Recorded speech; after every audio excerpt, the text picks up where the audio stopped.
Helo a chroeso I sianel YouTube Tabernacl Rhufeiniaid, heddiw ar y 40 o Fehefin. I ni'n gweddio eto bydd ein gwasanaeth yn glod i'r arglwydd ac yn fydd ac yn fendith I ni. Mae'n galwad I addoli heddiw o Salm 113. Molwch yr arglwydd, molwch chwiweision yr arglwydd, molwch enw'r arglwydd. Bendigedig fyddw enw'r arglwydd o hyn allan a hyd byth.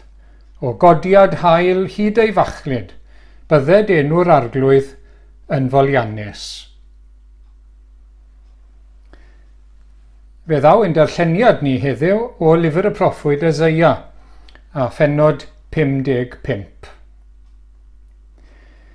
Dewch i'r dyfroedd, bob un y mae syched arno. Dewch eich bod heb arian. Prynwch a bwytewch. Dewch prynwch win a llaeth, heb arian a heb dal.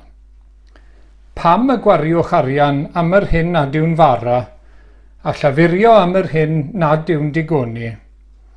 Gwrandewch arnaf yn astyd, a chewch fwyta'r hyn sydd dda, a mwynhau dan teithion. Gwrandewch arnaf, dewch ataf, clywch a byddwch fyw. Gwnaf a chwi gyfamod tragwyddol, fy ffyddlondeb sicr I Dafydd. Edrych, rhoi sef yn dist i'r bobl, yn arweinydd a chyfarwyddwr i'r bobl. Edrych, byddi'n galw ar genedl nid adweini, a bydd cenedl nad yw'n dadnabod yn rhedeg atat, oherwydd yr arglwydd dy Dduw, o achos Sanct Israel, am iddo dy ogoneddi. Ceisiwch yr arglwydd tra gellir ei gael. Galwch arno tra bydd yn agos. Gadawed y drygionus ei ffordd, ar un ofer ei fwriadau, a dychwelid at yr arglwydd, iddo drigarhau wrtho, ac at ein Duw ni, oherwydd fe faddau'n helaeth.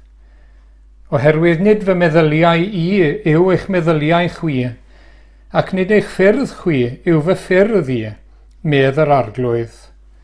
Fel y mae'r nefoedd yn uwch na'r ddeiar, y mae fy ffyrdd I yn uwch na'ch ffyrdd chwi, a meddyliau I na'ch meddyliau chwi. Fel y mae'r glaw ar eira yn disgyn o'r nefoedd, a heb ddychwelyd yno nes dyfrhau'r ddeiar, a gwneud iddi darddu a ffrwythloni, a rhoi had i'w hau a bara i'w fwyta, felly y mae fy ngair sy'n dod o'm gennau. Ni ddychwel ataf yn ofer, ond fe wna'r hyn a ddymunaf, a llwyddo am neges. Mewn llawenydd yr ewch allan, ac mewn heddwch eich arweinir. Bydd y mynyddoedd a'r bryniau'n bloeddio canu o'ch blaen, a holl goed y maes yn curo dwylo. Bydd ffynidwydd yn tyfu yn lle draen, a myrtwydd yn lle mieri. Bydd hyn yn glod i'r arglwydd, yn arwydd tragwyddol, na ddileu'r mohono. Gyn ni'n diolch eto i'r arglwydd am ei air sanctaidd ac anffeiledig. Amen. Gawn ni droi nawr I geisio'r arglwydd mewn gweddi, gawn ni weddio. O arglwydd ein Duw a thad ein harglwydd Iesu Grist. Iawe, y Jehofa mawr, I ni'n diolch am gael dod eto cer dy fron yn yr oedfa yma ac mewn gweddi nawr at orsedd y nef. Ac o arglwydd I ni'n diolch bod ni'n dod at Dduw sydd yn ar uchel. I ni newydd ddarllen bod y feddyliau di llawer uwch na'n meddyliau ni fel mae y nefoedd yn uwch na'r ddeiar, a dy ffyrdd di yn uwch na'n ffyrdd ni, ac I ni'n cydnabod hynny o arglwydd. Oherwydd ti sydd wedi'n creu ni wrth gwrs, ti sydd yn cynnal ni sy'n ddibynnol arna ti, ac yn ein pechod I ni wedi colli'n ffordd yn llwyr. Ond o arglwydd I ni'n diolch dy fod ti'n Dduw trigarog a graslon, fel I ni wedi darllen yn awr. Wyt ti'n llawn trigaredd a thosturi, Ac o arglwydd wyt ti yn ddew sydd yn paratoi cyfamod, wedi paratoi cyfamod ar gyfer ei bobl. Ac o arglwydd felly ni eisiau rhoi clod a mawl a diolch i ti yn awr wrth i ni ddod ger dy fron di. O arglwydd i ni'n cydnabod mai ti yw Jehova Jireh, yr arglwydd sy'n darparu, yr arglwydd sy'n gweld ymlaen llaw ac yn darparu. Arglwydd i ni'n diolch fel ein creawdwr a'n cynhaliwr bod ti'n darparu ar ein cyfer ni bob dydd. Duw a ddarpar o hyd at raid dynol rhywun angen rheidiau ni. Bob dydd, i ni'n diolch arglwydd. Ac i ni'n diolch eto am dy drigareddau ffyddlon. Bob dydd i ni wedi profi yn yr wythnos diwetha yma. I ni'n eisiau cymryd dim yn ganiataol, ond eisiau diolch i ti arglwydd am bopeth. Ein iechyd, ein nerth, ein bywyd, ein bwyd, ein cynhaliaeth, ein gwlad. Arglwydd i ni eisiau diolch yn fawr i ti arglwydd. Ac i ni eisiau canmol dy ddaioni, i ni eisiau canmol dy ras cyffredinol. I ni fel dy greaduriaid nawr, pob un ohono ni ar wyneb deiard, i ni'n mynheiddi dim o hyn gen i ti arglwydd, ond wyt ti'n rasol, wyt ti'n dda o arglwydd. Ac i ni yn diolch ac yn cydnabod hynny ac yn daddoli di. Arglwydd, i ni'n diolch am dy ffyddlondeb di arglwydd. Fel mae dydd ar ôl dydd, fel petai'r haul yn codi ac yn machlud o arglwydd. Dy ffyddlondeb tawel, dy gysondeb di. Ac fel yma y tymhorau yn dilyn i trefn. Arglwydd, i ni'n diolch. I ni'n gwbl ddibynnol arna ti arglwydd. Ti sy'n ein cynnal ni, ti sy'n ein cadw ni, ac i ni'n cydnabod hynny ac yn daddoli di o arglwydd. I ni'n cydnabod mai dy fyd di yw'r byd yma o arglwydd. Dy greaduriau di i ni o arglwydd a phob creadur arall. Ac o arglwydd i ni'n diolch am y greadigaeth. I ni'n diolch bod y greadigaeth yn datgan gogoniant Duw. Yn amal iawn, yn arbennig yn ein pechod, i ni'n gweld hynny, i ni'n clywed o arglwydd beth mae'n dweud wrtho ni. Ond mae'r nefoedd yn datgan gogoniant Duw, y drefn, y patrymau, y prydferthwch. Mae yna gymaint o arglwydd, gymaint yn ein cyrff ni'n hunain, y ryfeddod sydd yna o arglwydd, i bwyntio at ein crewr bendigedig. Ei brydferthwch, ei ogoniant, ei ddoethineb. I ni'n daddoli di felly nawr arglwydd, ein crewr a'n cynhaliwr, a phob darpariaeth. Ac o arglwydd i ni yn cydnabod bod yna ddigonedd yn y byd yma ar gyfer pawb. Cyn ni'n gweddio nawr yn yr amser yma o'r feirws y bydd, y bwyd sydd i gael yn cael ei rannu'n iawn o arglwydd. Mewn gwledydd clotach, i ni'n meddwl am Gristnogion sy'n cael ei esgeiluso oherwydd bod nhw'n Gristnogion mewn rhai gwledydd. Yn gweddio bydd wedi wneud yn siŵr arglwydd yn ôl da ddiwydion, byddan nhw'n cael yr angen rheidiau yn eu bywyd nhw. Ac o arglwydd i ni yn diolch i ti am dy ddarpariaeth. Ac i ni'n diolch yn fwy wedyn bod ti wedi darparu gwaredwr i ni. Bod ti wedi darparu ffordd i ni i ddod ata ti. Bod ti wedi darparu aberth dros ein pechod ni. Bod ti dy hunan wedi trefnu fe arglwydd. Nid gofyn i ni i aberthu ein hunain o arglwydd, i dalu am ein pechod, ond ti dy hunan. Bod y tad wedi anfon da annwyl fab. Bod Duw wedi gwisgo cnawd i ddod yn aberth, i ddod yn iawn dros ein pechodau ni, i ddod yn gyfrwng ac yn gyfryngwr rhwng Duw a dynion.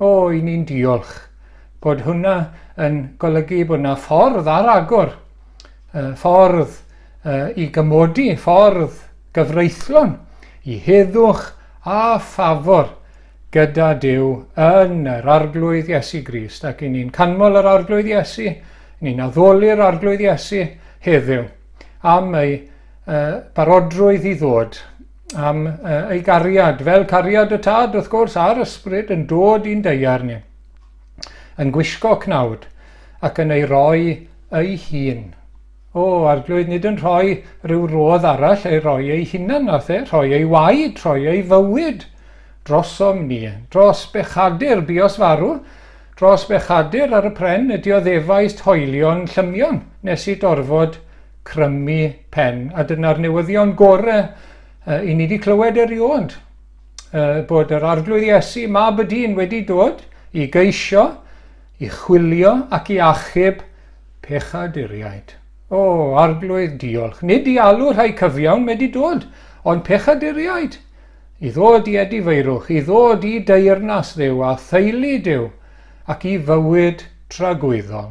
Felly, bendigedig fyddwyd enw di. Ni'n diolch am yr atgyfodiad heddiw ar ddi Sul, dydd y bedd gwag. Diolch am ei fuddigoliaeth. Diolch am ei esgyniad, a'i fod yn eiriol trosom ni. Diolch am ei eisteddiad ar ddeheulaw y tad, ac y bydd e'n dod eto hefyd i osod ac i sefydlu ei deyrnas i bawb gweld, i bawb gael gweld. A pob glin yn plygu a phob tafod yn cyffesu fod Iesu Grist yn arglwydd. Ac y bydd e'n dod fel barnwr a brenin. Diolch dy fod ti'n Jehova Jireh, ti sydd wedi darparu y cwbl ar ein cyfer ni. Diolch dy fod ti'n Jehova Shalom, felly yn Dduw yr heddwch.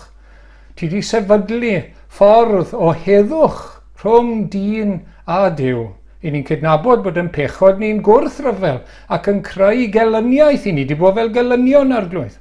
Ac wrth gwrs wyt ti'n elin i bechod. Ond diolch bod ti wedi trefnu ffordd yn dy fab eto i greu heddwch. Heddwch rhwng dyn a Duw a tangnefedd i ni sydd uwchlaw pob deall a llawenydd yn yr arglwydd Iesu Grist. Diolch mai ti yw Jehova Rofi, yr arglwydd fy migael. Diolch bod ti'n addo bugeilio dy bobl a'i harwain nhw, a'i diogelu nhw, tynnu nhw nôl pan maen nhw'n crwydro, a darparu bwyd a diod ar eu cyfer nhw, pan maen nhw wedi anafu, pan maen nhw'n mynd trwy lefydd cyfyng ac anodd. Diolch, glyn cysgod angau hyd yn oed, rwy ti gyda ni. Diolch, gweddio byddi di gyda ni heddiw arglwydd, a byddi di'n siarad â ni trwy dy air. Ac arglwydd y bydd hyn yn foddion gras i ni, yn fwyd i ni. Bydd air yn fwyd i'n henaid ni heddi, ac i ni'n gweddio am weinidogaeth yr ysbryd glân, y dŵr bywiol sydd yn dod gyda'r gair i wneud yn fyw i ni arglwydd. Ac i ddod ar maith, y bywyd, y bydd, y fendith i'n heneidiau ni. Ac arglwydd i ni'n gweddio byddwn ni'n clywed ac yn derbyn ac yn ymateb. Y bydd y gair ddim yn dod nôl yn wag fel i ni wedi darllen o arglwydd. Y bydd e'n dyfrhau wrth ddod i'n calonnau ni ac yn dwy'n ffrwyth yn ein bywydau ni. Ac y bydd e'n bywydau ni, byddwn ni fel rhai bythol wyrdd o arglwydd, yn dwy'n ffrwyth o hyd i ti. Arglwydd i ni'n cyflwyno'n gilydd i ti fel dy bobl yn y tabernacl, a dy blant i yn ein gwlad ni ac ym mhob man. Cadw'n llyged ni ar Iesu arglwydd, cadw ni rhag yr un drwg. Ac arglwydd i ni eisiau agor ein ceg nawr fel y deryn bach i ti gael ein bwydo ni, i ti gael ein digoni ni. Achos mae yna gyflawnder maith o ras ac o fendith yno ti i'n diwallu ni yn llwyr. Ni'n cofio am y rhai sy'n dioddau arglwydd, y Cristnogion, ni'n meddwl am deuluoedd y rhai fi farw nawr yn Burkina Faso. Arglwydd, cynnal nhw, bendithia nhw, nertha nhw eto i ddyfal barhau yn y ffydd. A nertha ni o arglwydd, i ni'n byw mewn ymgychiadau gwahanol, difaterwch sydd yn ein gwanhau ni arglwydd. Difaterwch o'n cwmpas ni'n bob man. Ni'n gweddio bydd hwnna ddim yn ein wneud ni yn llesg arglwydd, ac yn ddifater, ac yn gleiar, ac yn o'r, ac yn llipa arglwydd. Nertha ni a bywha ni, i ni'n gweddio yn y dyddiau hyn, a bywha dy waith o arglwydd. Ac ni'n gweddio heddi, wrth i ni gyflwyno gwahoddiad yr Efengyl. Y bydd rhai yn clywed arglwydd, a rhai yn dod at yr arglwydd Iesu Grist, yn dod i'r wledd sydd ynddo fe. Helpa pobl arglwydd i weld, eu clodi Helpa i weld pa mor ofer a gwag ac aniddig ac anfodlon ac anghyflawn yw i bywyd nhw arglwydd, heb ddew ac heb yr arglwydd Iesu Grist. Dangos i ni y gwacter sydd hebddo ti. Dangos i ni'r llawnder sydd yno ti o arglwydd. Dangos Ysbryd Sanctaidd, dangos i ni yr Iesu mawr. Dwg y nef yn agos yma y nawr. Derbyn ni arglwydd, wedi'n glanhau ni trwy waed Iesu Grist. Derbyn ni ac arwain ni, nes ato ni arglwydd, gogoniant i thenw. Amen. Wel, mae'n testun ni heddi yn dod o'r darlleniad.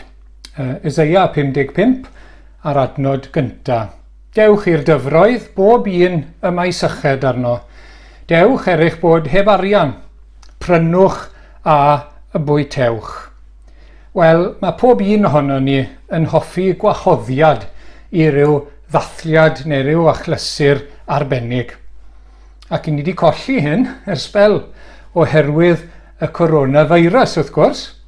Does dim gwleddoedd. I ni'n gallu ymgynnull mewn gwledd briodas, neu ffarti pen-blwydd hyd yn oed, ac unrhyw barti o rif sylweddol ar hyn o bryd.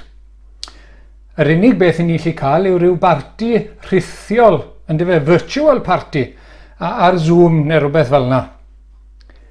Ond yn y testun heddi, i ni'n cael gwahoddiad bendigedig i fwynhau danteithion Duw. Gwledd, mae Duw yn ei gynnig. A dyw e ddim yn cael ei effeithio, a dyw e ddim wedi cael ei ganslo oherwydd y feirws.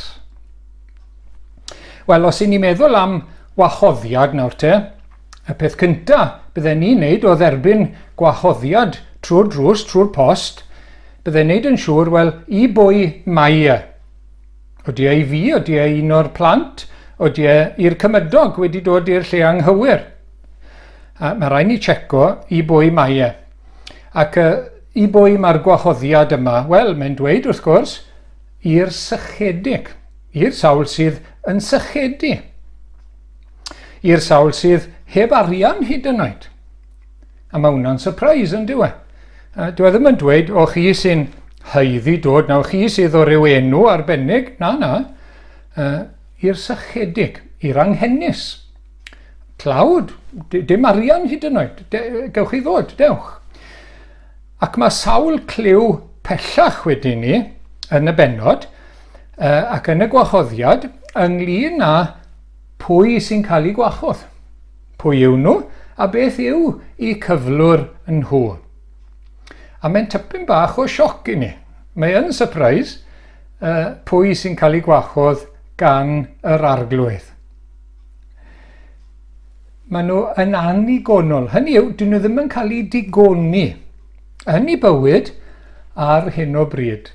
Maen nhw'n llafurio yn galed, maen nhw'n ymdrechu yn galed, ond byth yn cael ei digoni a'i bodloni.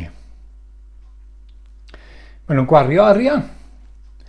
Maen nhw yn ymdrechu yn ei bywydau, ond maen nhw'n ymdrechu ac yn gwario ar yr hyn sydd ddim yn mynd i'w digoni a'i bodloni nhw.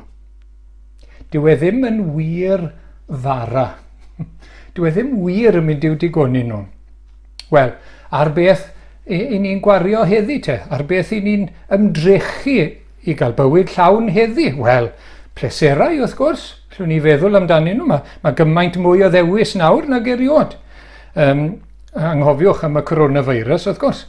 Mae yna bleserau o bob math i gael yn y byd, chwaraeon, adloniant, gwyliau, a mae yna biliynau yn cael ei gwario arnyn nhw ym Mhrydain, enghraifft. Ac i ni'n ymdrechu, i ni'n gwario. Wedyn, falle i ni'n ceisio newid ein amgylchiadau. I ni'n cael gwell swydd. I ni'n cael gwell tŷ. I ni'n cael gwell car neu beth bynnag yw e. Bydd rhai wedyn yn falle yn newid i corff. A meddwl, wel, mae rai fi fod yn fwy prydferth. Mae rai fi edrych fel hyn neu fel arall. Bydd hwnna'n well i fi a byddai'n gyflawn. Mae rhai, wrth gwrs, yn newid i hunaniaeth, identity. Achos maen nhw eisiau bod yn fodlon, maen nhw eisiau bod yn gyflawn ac eisiau bod yn hapus, wrth gwrs.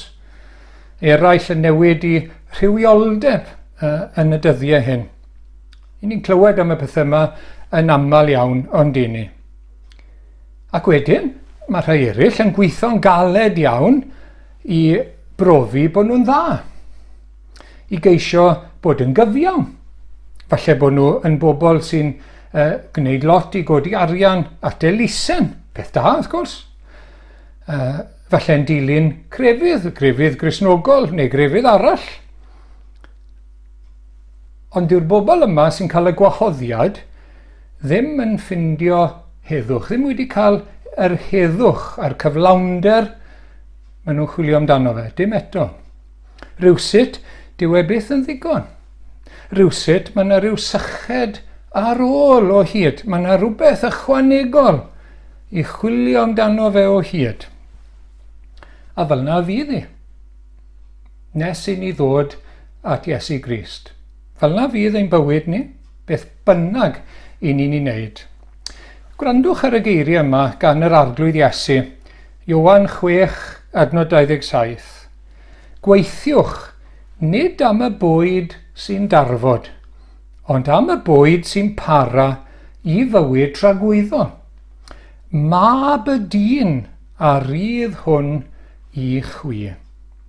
Mae dau beth yn yr adnod yna, mae'r arglwydd Iesu'n dweud, gallwn ni ymdrechu yn holl galon am bethau materol, ond dyw hwnna ddim yn mynd i bara.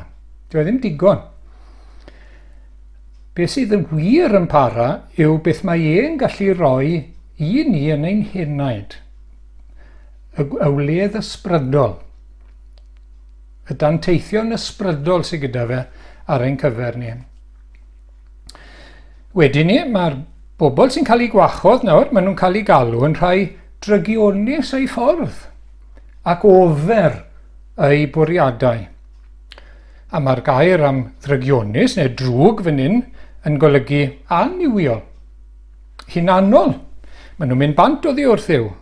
Maen nhw'n rhoi eu hunan yn lle Dduw. Maen nhw'n anonest wedyn, ac yn llawn balchder, yn torri cyfraith Dduw, ac heb ffydd na chariad tuag ato fe. Hynny yw, maen nhw'n dilyn llwybr cwrs i bywyd sy'n mynd oddi wrth Dduw. Ac mae eu bwriadau yn ofer, yn wag, sy'n byd yna. Mae eu bwriadau a'i meddyliau nhw yn gwbl ofer yn yr ystyr, does dim bwriad nawr te i blesio, i garu Duw, i ogoneddu Duw. Ac mae unrhyw beth llai, chi'n gweld, yn wag. Yn bwriadau ni'n wag. Ac wedyn ni, does dim nod na phwrpas cadarnhaol wedyn ni i fwynhau Duw a'i roi yng nghanol ein bywyd ni. Wedyn ni, fel hyn mae'n dweud nes ymlaen, mae ffordd nhw yn llawn draen a mieri. O, na chi lwybr anodd yw hwnnw sy'n llawn draen a mieri. Mae'n boenus wrth gwrs ac mae'n ddiwerth. A gweud y gwir, dyma'r llwybr sy'n arwain i ddistryw. Felly dyma'r darlun i ni'n cael o'r person, cofiwch nawr, sy'n cael gwahoddiad gan yr arglwydd. Person sy'n mynd i'r cyfeiriad anghywir ar hyn o bryd, oddi wrtho fe. Person sydd yn sychedig ac yn anghennus ac yn anghyflawn, ac yn anfodlon. Wel, pwy yw e? Wel, gall e fod yn berson crefyddol mewn enw, plant Israel ar y pryd, wrth gwrs.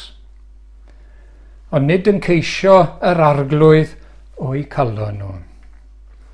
Gall fod yn berson sydd wedi profi'r arglwydd o'r blaen, ond wedi cilio nôl, wedi pellhau. A mae hwnna'n sefyllfa beryglus iawn i fod ynddo fe. A mae'n cael ei alw i ddod nôl. A gall e fod, wrth gwrs, yn un sydd heb adnabod Duw o gwbl eto. A fawr o wybodaeth falle ar hyn o bryd am Dduw ac am yr Efengil. Ond mae'r gwahoddiad yna. Nawr te, ydy'r darlun yma Os rhyw ddarn o'r darlun yma yn dy ddisgrifio di heddi. Alli di weld y hunan rwle yn fanna. Os alli di, mae gen i newyddion da. Mae'r gwahoddiad i ti, i wledd yr Efengil, i wledd yr arglwydd Dduw.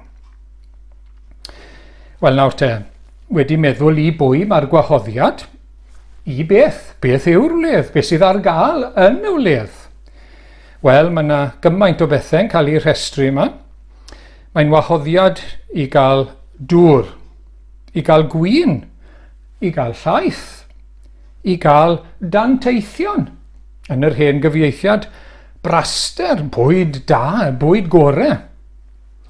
Ac fel i ni wedi awgrymu'n barod, nid bwyd materol, llythrenol, sydd mewn golwg fan hyn gan Eseia, ond gwledd i'r enaid, gwledd ysbrydol. Chi'n gweld, mae gyda ni enaid, i ni'n gorff ac ysbryd, i ni'n enaid byw.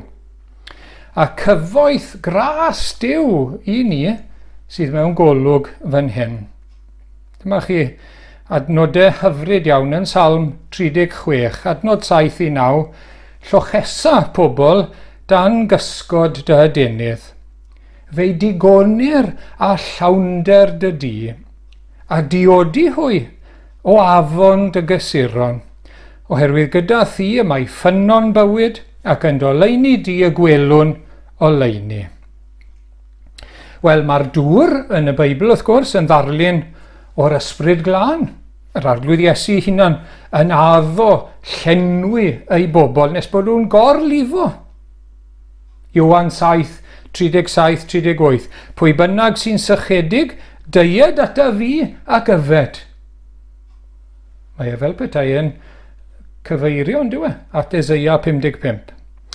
Allan o'r sawl sy'n credu yno fi, fel y dwedodd yr ystrythyr, y bydd ffrydiau o ddŵr bywiol yn llifo. Gorlifo gyda'r dŵr bywiol. Ac mae hyn yn torri syched wrth gwrs, pan mae ysbryd Duw yn dod i'n henaid ni.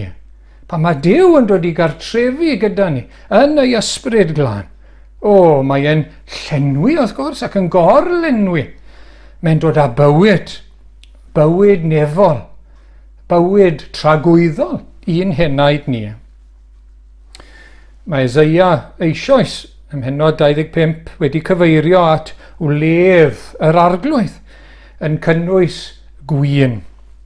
Ac i ni meddwl am wleddoedd Israel, wrth gwrs, beth oedd rheini? Wel, resymau i ddathlu ac i gofio, daioni a ffyddlondeb ac achubiaeth Duw. Ac dyna beth i ni'n cael ei galw iddo fe yn yr Efengil.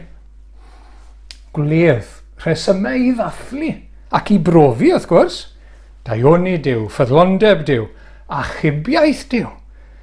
A nid gwyn sy'n meddwi a creu hangover yw e. Mae'n ein digoni yn ein llenwi ni a gwir lawenydd. Ac mae llaeth wedi ni yn ddarlun o air Duw. Ni'n clywed hynny yn y Testament Newydd. Mae Pedr yn ei lythyr cyntaf yn sôn am laeth ysbrydol pur, didwyll laeth y gair. A llaeth, wrth gwrs, yw'r bwyd a diod gorau i blentyn bach. Ac fel yna mae gair Duw i'w blant. Mae'n wych i'n cryfhau ni fel plant Duw mwyn i ni dyfu yn fwy sanctaidd ac yn fwy tebyg i'r arglwydd Iesu Grist. Mae'n addo ei ysbryd, ei fywyd yno ni. Mae'n addo ei air i'n cynnal ni, a'n maethu ni, siarad â ni, i'n bywhau ni. Wedi ni, mae'n sôn am berthynas a phwrpas. Nawr te, fel arfer, pan ych chi'n cael gwahoddiad i wledd, wel, bob tro, dim fel arfer chi'n dod i berthyn i'r teulu sy'n eich gwachodd chi ddod. Ond fan hyn, mae yna sôn am berthynas, dod i berthyn, a phwrpas arbennig. Ac mae weld yn adnod 3, Gwnafach wi gyfamod tragwyddol, fy ffyddlondeb sicr i Dafydd. Mae'r arglwydd yn addo nawr te ei gyfamod. Mi nath e gyfamod a Dafydd. Hynny yw, oedd yr arglwydd wedi rhoi addewidion mawr i'r brenin Dafydd. Ac i ni'n dod i gyfamod a Duw yn yr arglwydd Iesu Grist. Mae e fel contract os mynnwch chi. Wel, beth sydd yn cael ei gynnig i ni yn yr addewid, yn y cyfamod? Byddwch chi'n dod i berthyn i deyrnas Dduw. Teyrnas gadarn. Bydd byth yn siglo, byth yn cwympo, byth yn methu. Teyrnas fydd yn para am byth. A mae'n addo wedyn ni i Dafydd ac i ni yn Iesu Grist trigaredd di-ddiwedd. A fydd byth yn peidio tuag ato ni, fel tad yn tosturio wrth ei blant, a cherydd hefyd. Cerydd tyner wrth gwrs, tadon, am ei fod yn ein caru ni. A mae'r cyfamod yn barod. Yr arglwydd sydd wedi llunio'r cyfamod, fe sydd wedi trefnu'r cwbl, chi'n gweld? Be sydd rhaid i ni wneud yw arwyddo. Bod ni'n derbyn yr arglwydd ac yn derbyn ei gyfamod trwy dderbyn Iesu Grist yn arglwydd ac yn waredwr. Ac wedyn, mae'r addewid, nid yn unig bod ni'n dod i berthyn i'r arglwydd, perthyn i'r teulu nawr, ond bod ni'n dod yn dystion i alw rhai eraill i ddod. Bod y broses yn parhau, bod ni nawr fel rhan o'r teulu yn galw rhai eraill i ddod i'r wledd. Cyn ni'n darllen yn un adnod 4. Edrych roi sef yn dyst i'r bobl. Yn arweinydd a chyfarwyddwr ac adnod 5, edrych byddi'n galw ar genedl, nid adweini, a bydd cenedl nad yw'n adnabod yn rhedeg at. Mae hwnna'n sôn am y cenedloedd, wrth gwrs, yn dod i deyrnas Dduw trwy Iesu Grist. Ac i ni nawr yn cael dod i berthyn, ond i ni'n cael bod yn dystion hefyd, wrth gwrs. I ni'n cael galw, ni'n cael bod yn rhan o'r alwad i eraill.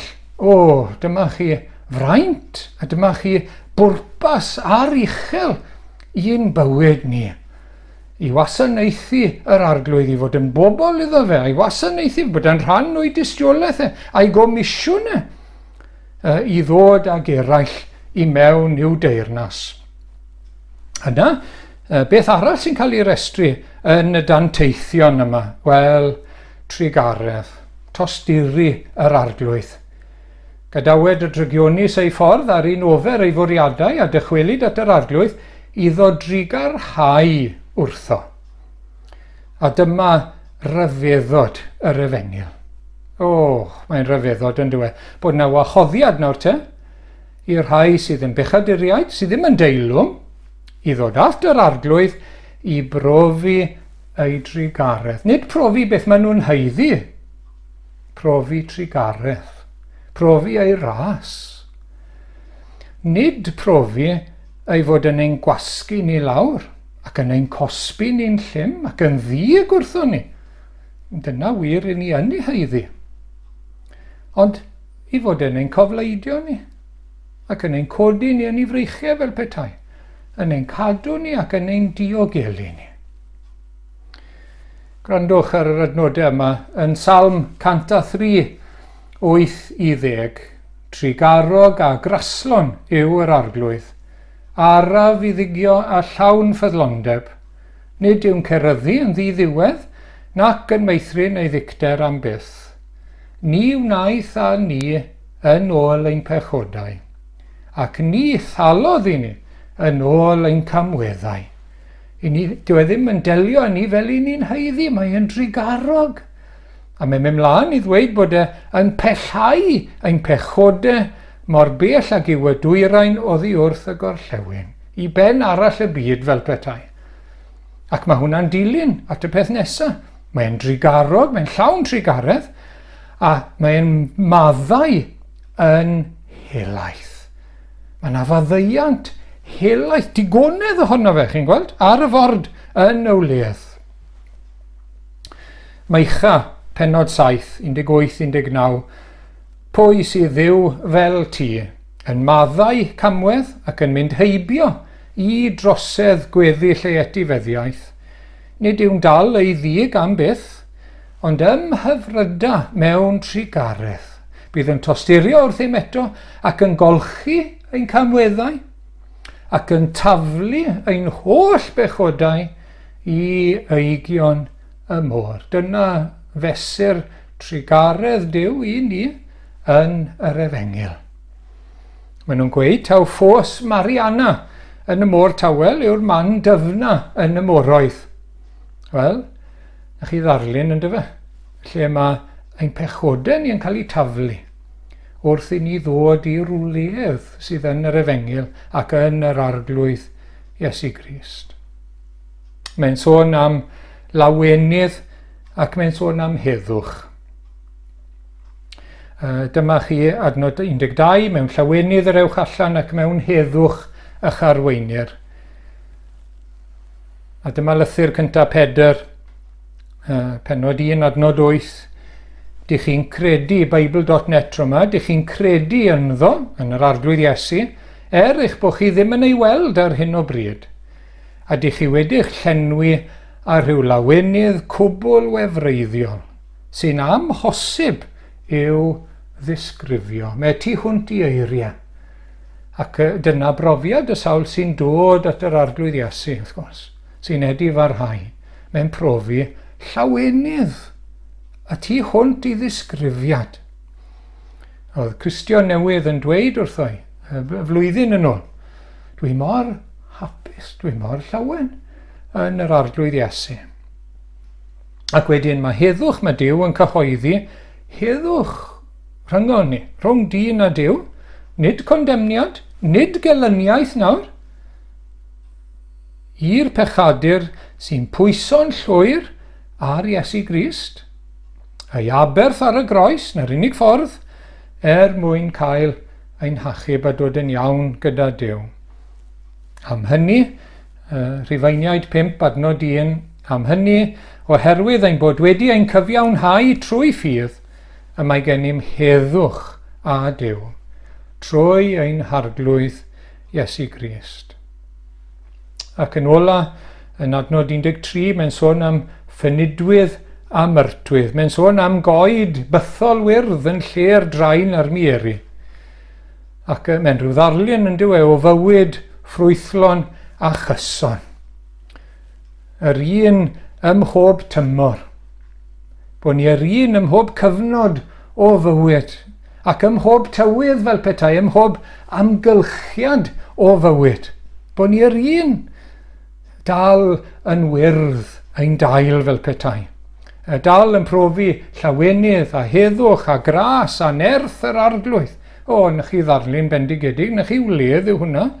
P'ne bod hi'n storm yn ein bywyd ni, yn amser oer ni neu res, beth bynnag yw'r frwydr i ni'n mynd trwyddi. Bod na ffrwythlondeb, bod ni'n ffres o hyd ac yn fythol wyrdd fel petai yn yr arglwydd. Wel, dyma chi wledd. Dyma chi ddanteithion arbennig iawn. Dyn nhw'n ei gael yn un man arall, ond yn yr arglwydd Iesu Grist.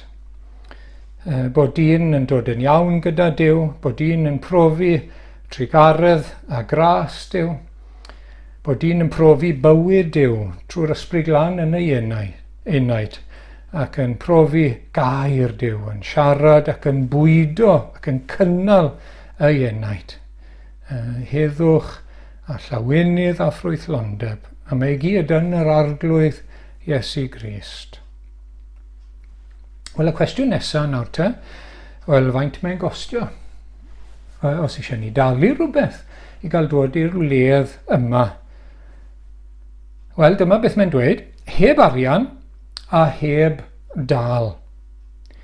Wel, beth mae hynny yn ei awgrymu? Dwi ddim yn dweud yn gwmws am ddim, ond heb arian a heb dal. Ac i fi mae'n awgrymu 3 peth nawr te. Yn gyntaf, allwn ni ddim ac allen ni ddim ei fforddio fe. Oherwydd ein clodi ysbrydol, i ni wedi sôn am ein pechod, i sôn am ein drygioni, a'n meddwl gwag ac ofer, Wel, i ni mewn dyled wrth gwrs yn ein pechod. Ac allan ni byth cael gafel ar ddigon o gyfoeth, o ddaioni, o gyfiawnder, i brynu heiddiant ger bron Duw. Chi'n gweld? Amhosib. Dyw'n daioni ni, dyw'n ymdrechio ni, yn ymdrechio ni fod yn dda, byth yn ddigon. Allan nhw byth fod yn ddigon. Dyna pam oedd rhaid i fab Duw ddod yn ddyn. Dyna pam oedd rhaid i Iesu Grist i fynd i'r groes i ddelio yn pechod ni, ac i agor ffordd ac i baratoi ewledd i ni. Allwn ni ddim i fforddio fe, allwn ni ddim talu amdano fe, dyw'r modd ddim gyda ni, a mewn warth ac yn sarhad ar Dduw i ddweud hynny wrth gwrs. Mae hi di trefnu popeth ar ein cyfer ni. Mae staen pechod ar bopeth i ni wneud, yn ymdrechion gore, yn gweithredoedd gore, yn ogystal â'n pechodau ni. Staen pechod trwyddyn nhw i gyd. Allwn ni ddim talu. Gallwn ni ddim haeddu ewledd yma. Gallwn ni ddim haeddu bod yn Gristion. Gallwn ni ddim haeddu bywyd tragweddol. Anghofiwch hynny, os ych chi'n trial, yn amhosib. Gallwn ni ddim ennill yr hawl i ddod yn blant i Dduw. Mae'n amhosibl. Dyna pam oedd rhaid i Dduw, y mab, ddod yn ddyn, i ennill yr hawl ar ein rhannu, i haeddu yr efengil, i haeddu bywyd fe sy'n haeddu fe, ac mae'n cael ei roi i ni fel rhodd. Nawr, mae'n ergyd i'n balchder ni, ond mae rhaid i ni dderbyn hwnna, mae'n bwysig. Allwn ni ddim fforddio ewledd yma. Mae'n bell tu hwnt i ni, felly heb arian a heb dal o'n hwchor ni. Yn ail, mae'n awgrymu fod e'n amhresiadwy, mae'n priceless. Allwch chi ddim rhoi pris arno fe. Allwch chi'n rhoi pris ariannol ar achubiaeth enaid anfarwol. Mae'n henaid ni, i ni, yn mynd i fyw am byth, wrth gwrs, yn y nefoedd, neu yn uffern, i ni'n anfarwol. Allwch chi ddim rhoi pris ar yr enaid na, ac ar gael heddwch i'r enaid na gyda Duw. Mae'n amhresiadwy. Allwch chi'n rhoi pris arno fe. Dyw sôn am filiynau neu biliynau, triliynau o bunnoedd.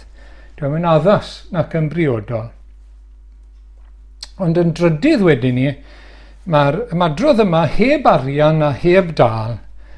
Mae'n dweud wrtho ni, mae rhywun arall wedi talu yn barod. Nawr, i ni falch iawn o'r gwasanaeth iechyd yn y dyddiau hyn. Ac i ni wedi bod yn cymeradwyo ac yn curo dwylo ac yn trio i cefnogi a'i parchu nhw.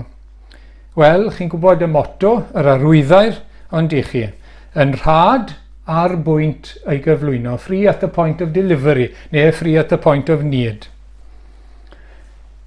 Di ni'n mynd talu pan ni'n mynd i'r ysbyty. Mae'n rhyfedd yn dweud, di ni'n mynd talu. Nawr, di hwnna ddim yn golygu bod e am ddim, bod e'n costio dim byd. Mae'n costio'n ddrud iawn i'r wlad, wrth gwrs, i gynnal y system, i gynnal y gwasanaeth yma.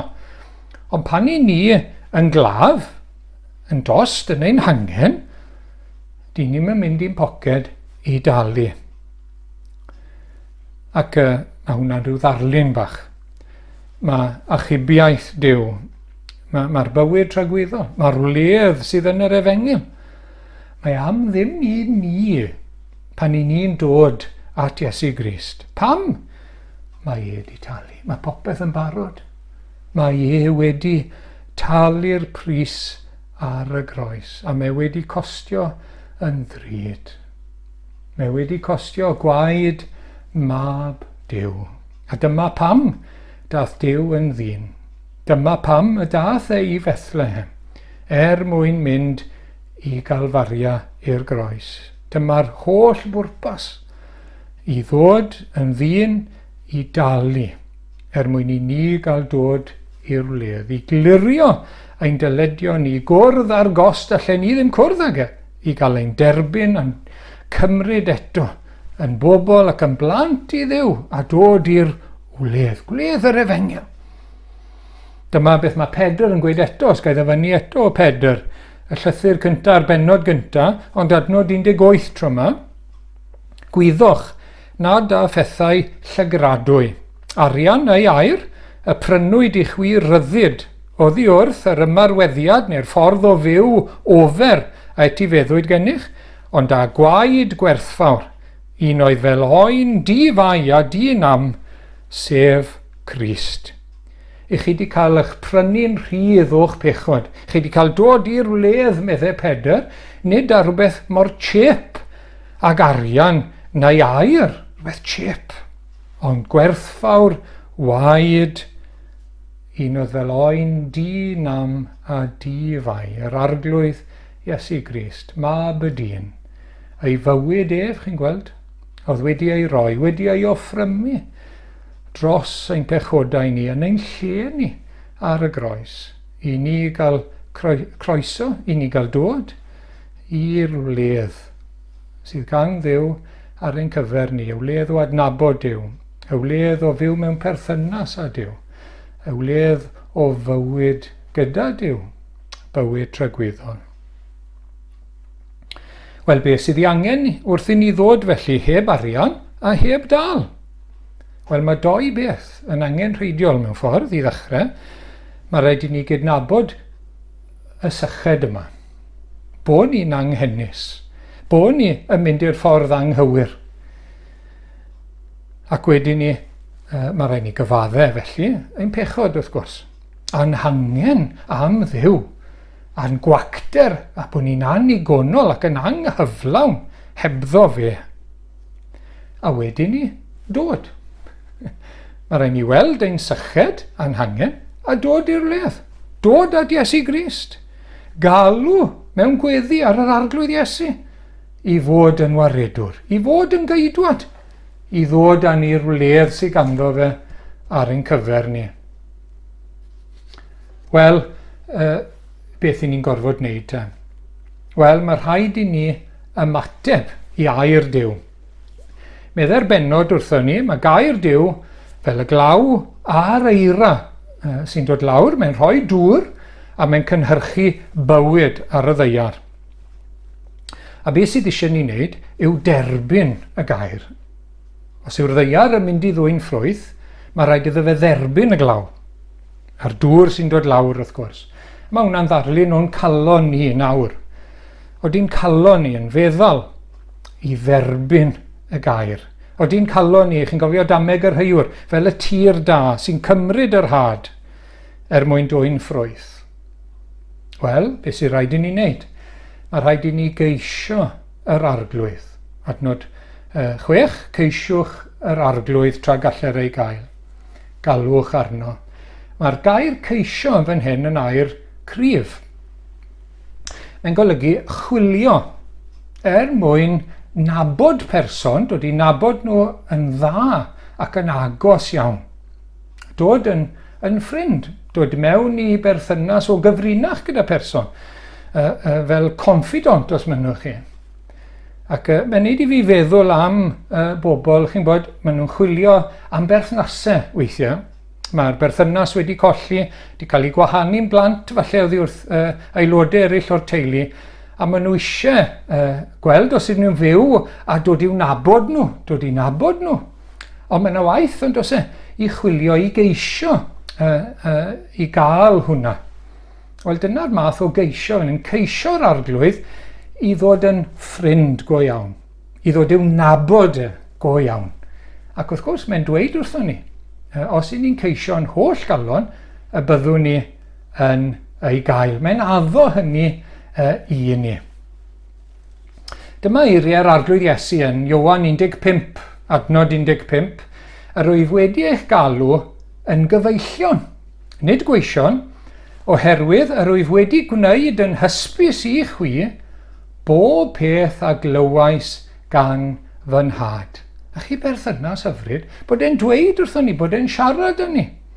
Bod e'n dweud wrthon ni beth mae'n hoffi, bod e'n dweud wrthon ni beth dyw e ddim yn ei hoffi, beth yw ei ewyllus beth yw ei ddymuniad, beth yw ei gynlluniau ar ein cyfer ni. Fel mae'r arglwydd yn siarad â ni, wrth i ni i ddod i'w nabod trwy'r gair, trwy'r ysgrythur. I ni'n dod yn ffrindiau. A mae rhaid edifarhau, wrth gwrs. Fel hyn i ni'n ei ddarllen gadawed y drygionus ei ffordd, a'r un ofer ei fwriadau a dychwelyd at yr arglwydd. Troi oddi wrth un ffordd a dod at ffordd arall, os mynwch chi. Troi bant o'r ffordd sy'n mynd bant oddi wrth Dduw. Y ffordd drygionus, ffordd y draen a'r mieru, y ffordd ofer, y ffordd sy'n byth yn bodloni. Mae rhaid ni droi bant. Mae rhaid ni adael y bwriadau gwag na'r bywyd gwag na. Weithiau mae rhaid ni wneud tro pedol yn dos U-turn. Neu weithiau mae rhaid dod off un ffordd mwyn ymuno â ffordd arall. A dyna beth mae'n golygu. Dyna beth yw wedi farhau. Ac mae'n golygu troi at yr arglwydd. Troi ein wyneb tuag ato fe, wrth gwrs. Troi nôl. Yn arbennig i'r gwrthgiliwr i ddechrau, wyt ti wedi pellhau oddi wrth yr arglwydd yn dy berthynas. Oedd ti wedi profi rhywfaint o'i lawenydd ar efengil, a ti wedi pellhau am wahanol resymau. Mae rhaid ti droi nôl. Diolch yn le da i fod. Wyt ti mewn lle gwbl ddiflas os wyt ti'n gwrthgilio. Dwi ti ddim yn mwynhau y byd mewn gwirionedd, a dwi ti ddim yn mwynhau yr arglwydd. Mae rhaid ti droi a dod nôl yn iawn ato fe. Neu falle am y tro cyntaf. Mae'n galwad i edifarhau am y tro cyntaf, wrth gwrs, i bechadur. Ac mae hynny'n golygu dod nôl at ein creawdwr, wrth gwrs. Dod nôl i'r berthynas oedden ni fod i gael gyda Duw o'r dechrau. Gyda darlun yr arglwydd Iesu, mae'n sôn am ffordd lydan a ffordd gul. A mae'n golygu dod bant o'r ffordd lydan a mynd ar y ffordd gul. Nawr, mae'r mynedfa yn gul, medda'r arglwydd Iesu. Mae'n rwydd i chi fynd heibio fe. Fe yw'r fynedfa, Iesu Grist. Neb arall. Does dim ffordd arall at Dduw. Does dim gwaredwr arall, does dim enw arall wedi cael ei roi i ni. Mae rhaid ni edifarhau a chredu ynddo fe. Mae rhaid ni fyny ynglyn â ni. Does dim enw arall, does dim ffordd arall.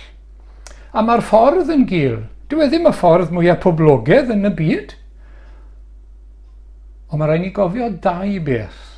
Dau beth pwysig iawn ynglyn â y ffordd yma. Ffordd gul. Pwy sydd arni? Pwy gawn ni'n gwmni ar y ffordd? Ac i ble mae'n mynd? Wel, mi gawn ni gwmni yr arglwydd Iesu. Y cyfaill gorau, y bugail da, sydd wedi rhoi ei einioes dros ei ddefaid. Gewch chi neb gwell. Gewch chi ddim i gwmni fe ar y ffordd lydan, cofiwch, ond ar y ffordd gul. A'i bobl wrth gwrs, a'i blant a'i braidd i fod yn rhan o'i bobl, yn rhan o'i braidd. Y rhai mae yn cymryd gofal arbennig, rhai mae e'n ei caru a chariad anfeidrol. Y cwmni, mae'n gwmni da. Ac yn ail, y gyrchfan, i ble mae'n mynd, destination. Mae'n arwain i'r bywyd. Mae'n arwain i'r nef, mae'n arwain i'r gogoniant. Dyma'r ffordd i ddod arni. Oeddech chi dal ar y ffordd lydan yna? Mae'n amser troi off.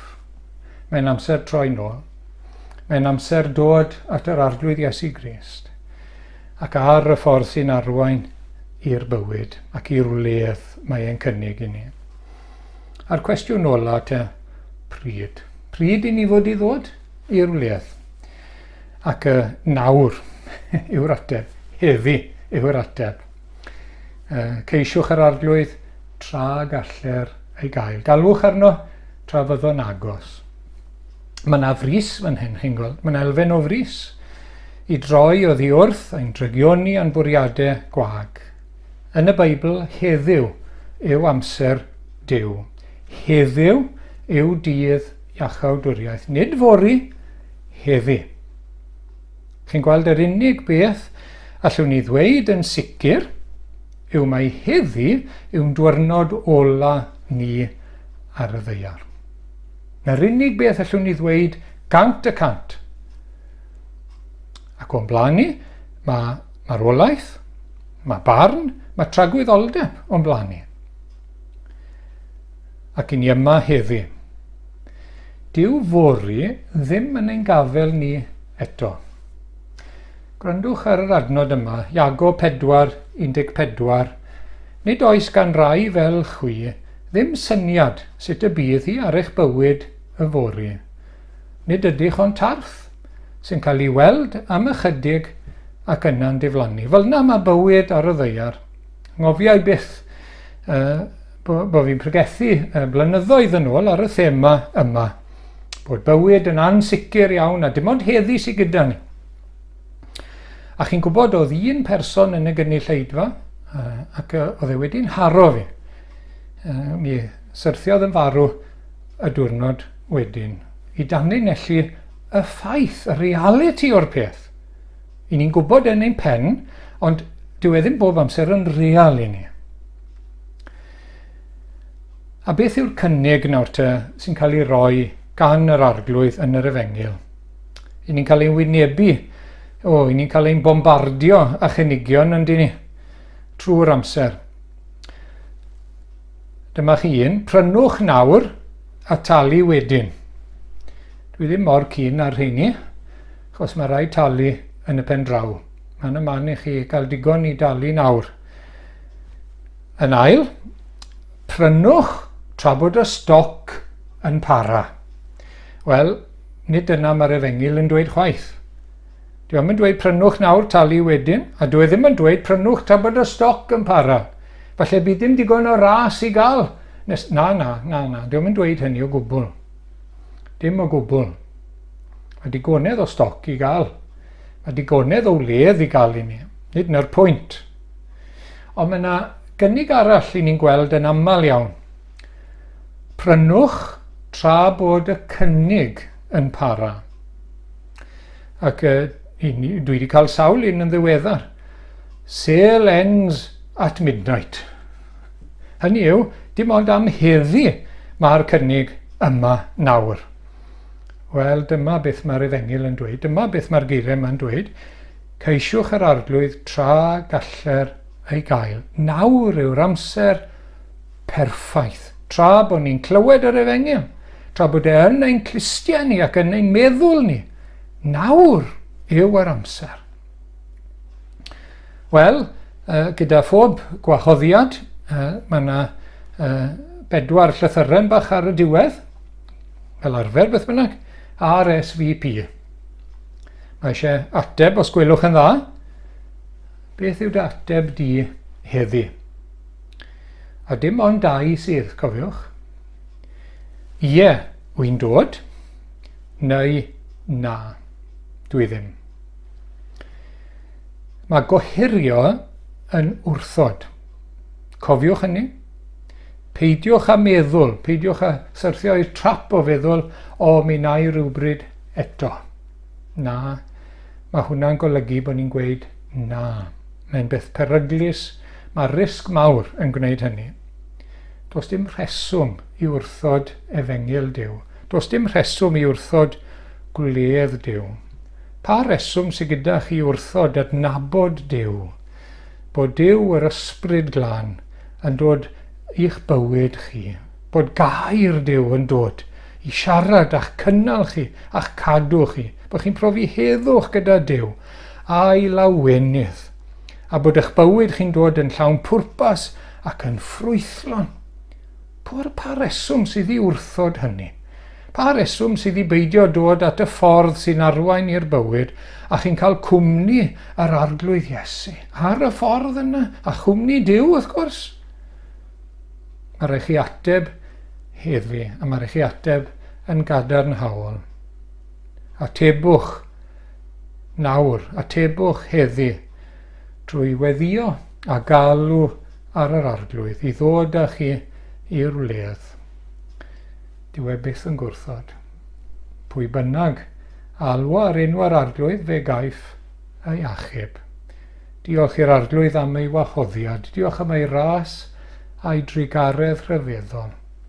Diolch am yr arglwydd Iesu sydd wedi talu y cyfan dros ein pechodau ni fel bod wledd yn barod, ac ar ei ben bo'r goron. Amen.